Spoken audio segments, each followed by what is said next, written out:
Joe Biden lied, and socialists cried.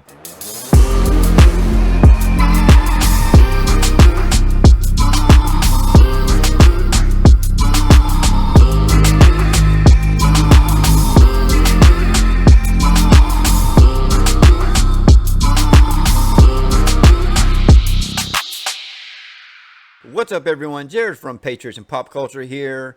And is anybody surprised that Joe Biden is not keeping his campaign promises? I mean, I'm not. Are you? We have a couple headlines from the Daily Mail, specifically right here. Biden arrives back at the White House and prepares to drop student loan forgiveness from next week's budget. President breaks campaign promise to cancel $10,000 of debt for 42 million Americans. President Joe Biden will scrap plans to forgive $10,000 in student loans in next week's budget after coming under intense pressure from the left wing of the Democratic Party to wipe debt. Is anybody surprised by this? Canceling student debt was a stupid idea to begin with, especially considering the fact that the reason why student debt is so high in the first place is because the national government decided to be the one in charge of student loans a long time ago. So whenever they're just giving money to kids way more than what they need, the colleges decided to start raising tuition and raise price of books and introduce a bunch of majors like gender studies that don't even qualify you to get a job at McDonald's. Yet we have a bunch of people taking these stupid majors and then complaining that they can't get a job and that they demand that their debt be erased by the government. So of course, I'm not surprised that Joe Biden wasn't going to go full-on socialist, because he's not a full-on socialist. He's a lifelong, almost 5 decades long establishment Democrat whose only main goal in life was to make sure that his life was enriched and the lives of his families were better, even if that came at the cost of the American people. And this is what they do. Campaign promises are broken all of the time. Every single politician, every single presidential candidate has lied. And a lot of them continue to lie even after they become president. Excuses, trying to deflect. Remember, if you like your doctor, you can keep your doctor. If you like your current insurance plan, you can keep it. Yeah, we see how well that turned out. It didn't turn out well at all. Let's go even further back. I did not have sexual relations with that woman, Miss Lewinsky. It depends on what the definition of is. And then it was, I did in fact have a sexual relationship with her after you got caught. This is the Democrat way.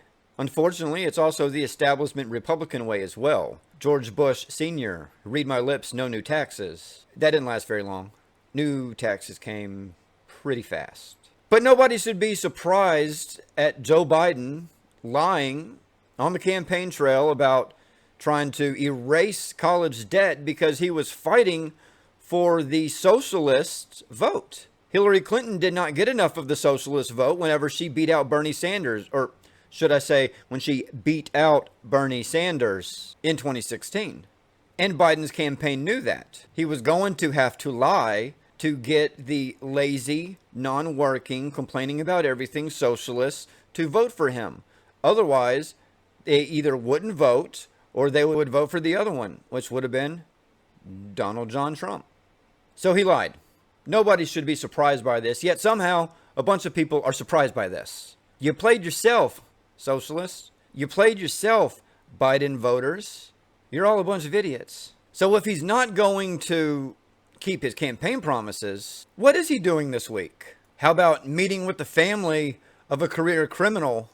Yeah, he's going to do that. Biden will meet George Floyd's family in the White House today, the first anniversary of his murder, after missing deadline to pass police reform bill. The only thing that should be in a police reform bill is give them more funding. They're already underfunded as it is across the entire nation, especially in blue states, and even more especially in blue cities. They don't get the training that they need after they become police officers to keep up. They are no longer required in most places to actually stay healthy. That's why you have the stereotypes of the big fat donut eating cops. because once they get the job, they're not required to stay in shape anymore. That should be one of the things that they should be doing all of the time. Working out, eating right, making sure that their mind is clear and their body is strong. But instead, they want to defund police. And we see how well that works, as in it doesn't. Murders and a lot of crimes have gone through the roof in these blue cities that have done that. But instead of Joe Biden keeping his promise, which, by the way, was a stupid promise to begin with, should have been one of the main reasons that people did not vote for him, because you can't just wipe away student debt. Somebody's paying for it, which means all of the people who did not go to college would be paying for all of the people who did go to college, which makes absolutely zero sense because it would have all trickled down into our taxes. But instead of keeping that stupid promise, he decides that he's going to entertain George Floyd's family at the White House, a career criminal who died because he was doing criminal things. He died of an overdose. We all know this. The jurors knew this, and they still convicted regardless of that information because they were just tired of seeing their cities burned down by far left activists. But let's go ahead and entertain his family at the White House on the 1-year anniversary of his overdose. Good job, Joe. And of course, the far left activists, specifically the ones that we have in Congress, which I don't understand how any sane American could have ever voted for these assholes, have been speaking out against Joe Biden for quite some time because he's not a socialist. He's an establishment Democrat. They're just as bad as each other, don't get me wrong, but don't label the man as a socialist. He's never been that. He is a piece of garbage. He is losing his mind, but he's not a socialist. He's not what Bernie Sanders has become. He's not what the Squad is. Biden says progressives from the Squad and far left Democrats don't like him because he refuses to embrace their socialist agenda. While President Joe Biden has so far proposed $6 trillion in spending, including on programs embraced by liberals, he explained why he's not part of his party's progressive left. If anybody actually thought that he was going to go with some far left progressive ideas, especially for long term, you're kind of dumb. But a lot of the things that he does is specifically to keep him as far under the radar as possible. Because even though he's doing a lot of really bad policy, he's trying to stay out of the headlines as much as possible. He's trying to not do interviews. He's trying to not be on TV as much as possible because he's losing his mind. And it's only a matter of time before he conveniently gets sick and has to step down or gets removed. And then the Democrats will tout that they have the first black and first Indian female president in United States history, even though nobody wanted her. She got 0 delegates. She had to drop out. Tulsi Gabbard destroyed her in the primaries. Yet somehow she was still picked to be Joe Biden's vice presidential running mate because she checked all them boxes. Female and a double woman of color. I mean, wow, the only way it would have been even more box checky than that is if she also was a lesbian or identified as a toaster or something else. But Joe is still getting plenty of criticism. Just most outlets are not reporting on it because they're afraid. They're afraid that the person that they push so many people to vote for by suppressing all of the evidence and all of the news, all of the stories coming out about Joe's son Hunter and Joe's quid pro quo. It wasn't Trump's, it was Joe's.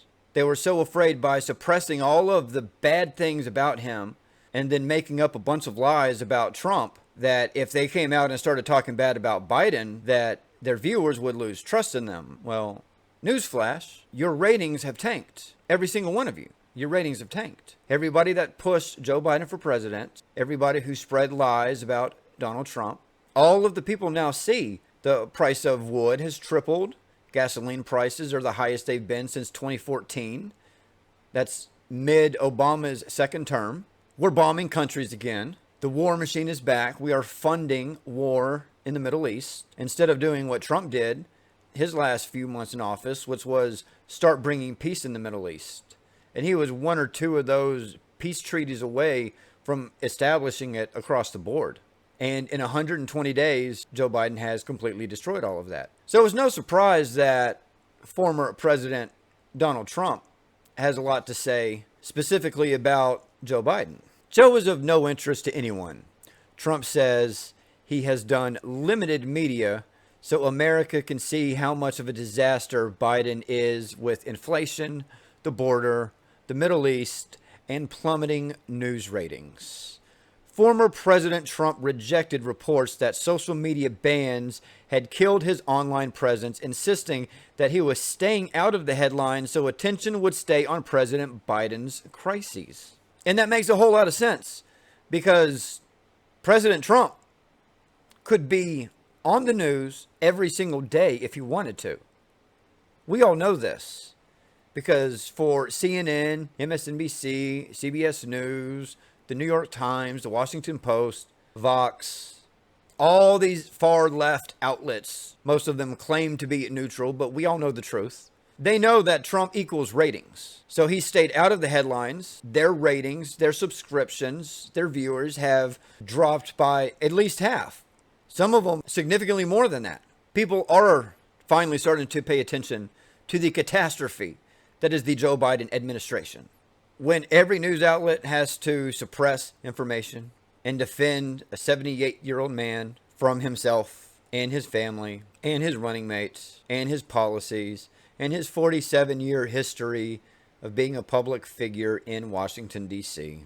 When all of that has to be suppressed and censored, how he got as many votes as they claim he got is a mystery to anybody with a half-functioning brain.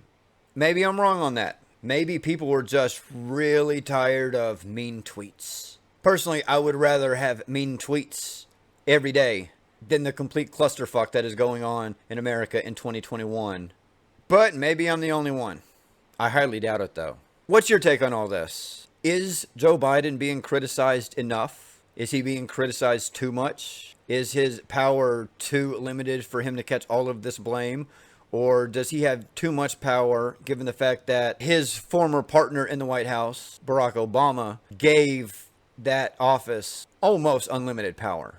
You know, he's also talking about completely going around the Republicans in Congress for his trillions and trillions of dollar spending bill on infrastructure, which a very, very small portion of it is actually going towards infrastructure.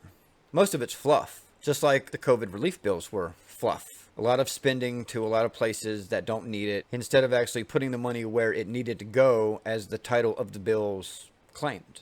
But let me know what you think about this, guys. I'm curious. Am I the only one? Make sure to leave a comment. Make sure you hit the thumbs up on the video. Share the video if you can. Make sure you are subscribed to the channel and hit the bell to get notifications on future videos. And we'll see you on the next video. Thank you so much for watching this video. Please make sure to like, comment, share, and subscribe. And as my kid says, click on bell to get notifications for upcoming videos.